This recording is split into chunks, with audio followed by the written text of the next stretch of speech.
México vivió 70 años un partido hegemónico y sin duda han sido las 8 reformas electorales realizadas en las 3 décadas recientes las que permitieron pluralidad y competencia. Viene una 9ª reforma que, de acuerdo al presidente de la República, permitirá que el INE y el Tribunal Electoral del Poder Judicial de la Federación sean integrados por ciudadanos verdaderamente independientes. Acompáñenos a conversar con el periodista Jaime Guerrero, experto en temas político-electorales.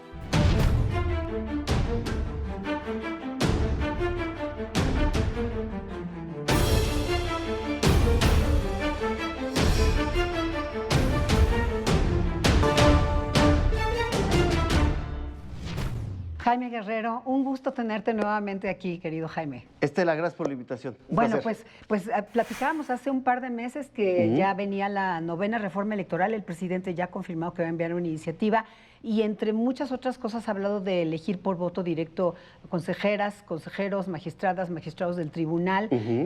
¿Cómo ves esta opción y de qué va específicamente? Mira, primero habrá que decir que le queda un largo trecho a la reforma por recorrer. Es una reforma electoral que pasa por modificaciones constitucionales, es decir, que se tendrá que construir una mayoría calificada en el Congreso y, por tanto, la propuesta todavía tendrá que recibir el aval de los partidos de oposición. Es decir, esto es apenas la línea de salida, pero me parece muy interesante y creo que digna de destacar la propuesta del presidente en el sentido de que no sean los partidos políticos los que den el visto bueno final a los consejeros del INE o a los magistrados. Ha pasado a lo largo de 20 años que son cuotas de poder, negociaciones para disputarse 1 o 2 sillas dentro del Consejo General del entonces IFE, ahora INE, y incluso el instituto ha quedado, digamos que chimuelo durante varios meses en los tiempos en donde los partidos políticos no se han puesto de acuerdo. Es sabido que han puesto a sus gallos, a pesar de que también es cierto, se toman decisiones colegiadas ya dentro del Instituto Nacional Electoral, dentro del Consejo General. Pero quitarle el poder de decisión a los partidos políticos de quiénes son los que deben de estar al frente en este órgano directivo del INE, creo que es una decisión trascendente. ¿Cómo se va a implementar?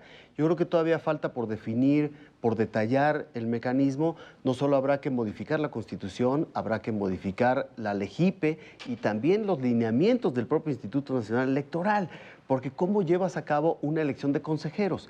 Me parece que si esa propuesta... Sería inédito. Sería inédito, pero si tal y como lo presenta el presidente, de elegir entre una terna de 60 candidatos, tendría que haber también muchas implicaciones y otras modificaciones, como por ejemplo el voto electrónico, a manera de que, por ejemplo, pudiera elegirse como se eligió al nuevo secretario general de los trabajadores de Pemex, por la vía electrónica. Creo que ahí también tendría la reforma muchos elementos adicionales que acompañarla y muchos puntos todavía por negociar. Jaime, fíjate, hay algunos analistas que dicen que con este voto directo se partidizaría la elección de estos consejeros del INE y de los magistrados eventualmente, porque ahora los propone la Suprema Corte de Justicia a los magistrados. Pero me pregunto, ¿anteriormente no han sido consejeros afines a los partidos? Es que lo dices con toda precisión, partidizado está. El asunto es quitarle ese poder de decisión a los partidos y hacerlo ciudadano.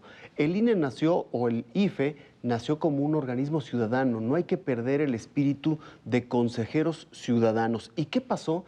Que muchos de esos consejeros ciudadanos terminaban incluso en las campañas políticas, en las dependencias de gobierno, en los partidos políticos o defendiendo a los propios partidos políticos como sus representantes en la Cámara de Senadores o en la Cámara de Diputados. Entonces, ese círculo vicioso hay que romperlo. Hay que romper todo espacio a la discrecionalidad. Otro elemento que dio el presidente de la República es, dice, sí o sí va a haber una reducción en el caso de los diputados. ¿Qué opinas de esto? Me parece fundamental. Mi posición es que quienes lleguen al Congreso tienen que ser electos por el voto popular. Hay quien dice que ahí se pierde representación y que las minorías no están representadas en un ejercicio de esta naturaleza, que por eso las diputaciones o las senadurías de representación proporcional. ¿Qué es lo que ha pasado en el espíritu de la representación proporcional? Que muchos legisladores han hecho de su curul o de su escaño su modus vivendi. Y ahí están presidentes de partidos políticos o dirigentes de partidos políticos que se han eternizado en la Cámara de Diputados y se reeligen una tras otra y tras otra. Ya la oposición ha reaccionado a que el presidente dice que va a mandar la iniciativa, pero hay puntos de coincidencia. Acabas de mencionar el voto electrónico, que es uno que parece que no solamente la oposición, sino el INE ha dicho que hay que empujar el voto electrónico. Otra cuestión es, evidentemente, el presupuesto, el financiamiento que se le da a los partidos, además de lo del INE, todo este tema del INE que hay que reducir el presupuesto en salarios, etc. Pero tú la vez pasada que estuviste acá decías justamente el tema del presupuesto. Para ponerte un ejemplo, este año a nivel nacional y a nivel local, los partidos están recibiendo 11,000 millones de pesos de financiamiento público.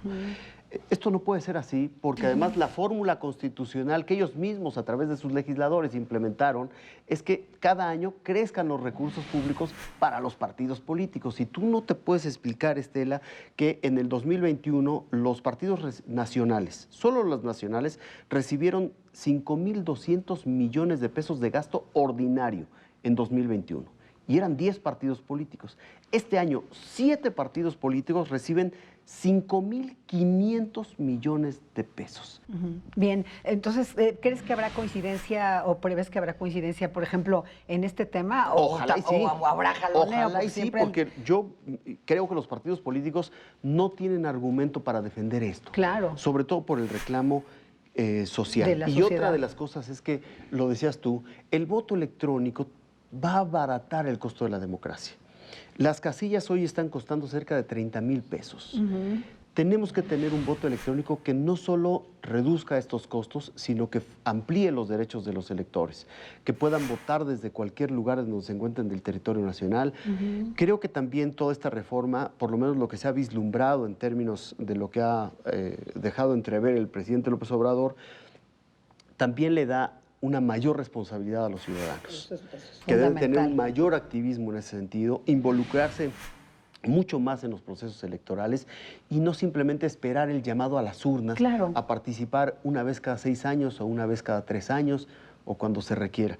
Te lo decía la otra vez, estamos por experimentar una democracia Schwarzenegger, ¿no? Ejercitada todo el tiempo con consultas, con revocación de mandato, con elecciones ordinarias en los estados, con el relevo presidencial, en fin, creo que los ciudadanos también tenemos que asumir nuestra responsabilidad ciudadana. Jaime, por último, un tema, el ambiente político está tenso, está polarizado, está duro, y para una reforma electoral ya necesita, porque es constitucional, lo decías bien al principio, 334 votos, Morena y aliados tienen 277, y la oposición, que en esta va por México, 199. Esto va a implicar mucha negociación. ¿Qué vamos a ver una vez que se presente esta iniciativa?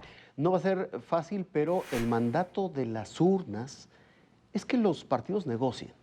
Por eso no le da una mayoría total a uno, ni se la quita a los otros. Entonces, el mandato de las elecciones del año pasado fue: partidos, te doy un voto de confianza en términos de construir una mayoría simple para Morena y sus aliados, pero a la hora de hacer cambios constitucionales están obligados a negociar. Esa voz de los ciudadanos en las urnas la tienen que escuchar los partidos políticos. Aquí tampoco se trata de desmantelar al INE, como he escuchado por ahí hoy, que se ondea mucho esta bandera de defendamos al Instituto Nacional Electoral. Creo que con un sentido muy propositivo, aunque también hay que decir que en el 2007, cuando se descabezó al entonces IFE, nadie exhibió esa bandera. Claro. Quizá porque no era una bandera política y porque en ese entonces los partidos mayoritarios se pusieron de acuerdo y descabezaron a la autoridad electoral. Hoy creo que hay que defender al INE incluso de los partidos políticos y de los propios consejeros electorales. Y a veces de los consejeros, claro. Y los partidos tienen que escuchar este mandato de las urnas. Están obligados a negociar. Por eso les dieron las posiciones que les dieron en el Congreso. Jaime Guerrero, siempre gracias por estar aquí. No, al contrario, siempre es un gusto, Estela. Y admiración para ti. Igualmente, Jaime, lo sabes. Vamos a un rápido recorrido de las redes sociales para ver qué dicen sobre este tema.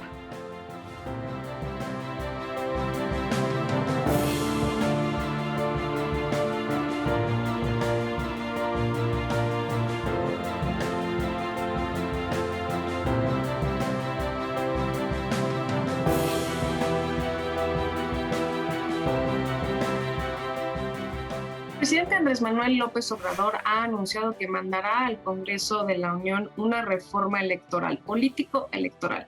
Y principalmente nos ha dicho que lo que quiere es, primero, ahorrar recursos y que el INE esté conformado de una manera diferente. Es decir, que ha propuesto que los consejeros electorales sean electos directamente por los ciudadanos. La política aquí y en todo el mundo es a través de partidos políticos, si no estaríamos sujetos a una sola persona y para eso hay contrapesos. Él ha dicho que de los 3 poderes deberían de postularse 20 personas por cada uno de los poderes y entonces nosotros acudir a las urnas y elegirlos. La desconfianza en los partidos políticos en México ha sido un tema constante. Hace 10 años la gente decía que la democracia no era la mejor forma de gobierno para México. Y hoy vimos en las encuestas que la gente no confía en los partidos políticos, en los senadores ni en los diputados, tristemente para nuestra realidad. Sin embargo, ¿cómo podríamos garantizar a través de esta reforma que propone el presidente que los ciudadanos realmente podamos elegir